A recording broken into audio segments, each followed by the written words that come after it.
आज मला एका गोष्टीचं खूप वाईट वाटत आहे, ते म्हणजे ना, आज आहे दीप अमावस्या आणि दीप अमावस्येची पूजा मला करता येणार नाही आहे. कारण की ना, आम्हाला पडलेलं आहे सुतक. आता आमचं गाव 100 घरांचं आहे, पण त्यातले ना सगळेच आम्ही चौरे फॅमिली आहोत. त्यामुळे ना, गावातल्या कोणत्याही घरात काही दुःखद घटना घडली तर पूर्ण गाव आमचं सुतक पाळतं.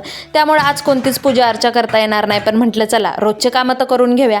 सकाळ सकाळ पाणी आलं होतं म्हणून मोटर लावून घेतली आणि मोटर लावता लावता अर्धी ओली झाली होते.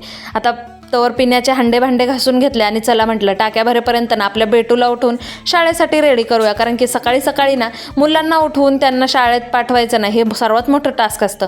वरतून खाली उचलून आणलं तर पुन्हा सोफ्यावर झोपला. आणि ना, आधी एक भाजी बनवली होती, पण ती आमच्या बेटूच्या आवडीची नव्हती, म्हणून त्याच्यासाठी सोयाबीनची भाजी बनवली. आणि नंतर ना त्याला आंघोळ वगैरे घालून रेडी करून घेतलं. रेडी केला आणि चहा नाश्ता त्याला करायला दिला. मी तोपर्यंत डबे भरून घेतले. आणि आज फक्त मला माझ्याच घरचं पाणी भरायचं नव्हतं, समोरच्यांचं पण भरायचं होतं. कारण की ह्या समोरच्या घरामध्ये ना माझे फ्रेंड येणार आहेत थोड्या दिवसांनी राहायला. मग त्यांच्या इथं पण ना भावाला मोटर लावायला सांगितले. कारण की आमचंच पाणी भरताना मी ओले झाले होते. भावाकडनं मोटर लावून घेतली आणि नंतर ना आमचा ओट्टा वगैरे सगळं स्वच्छ धुवून घेतलं.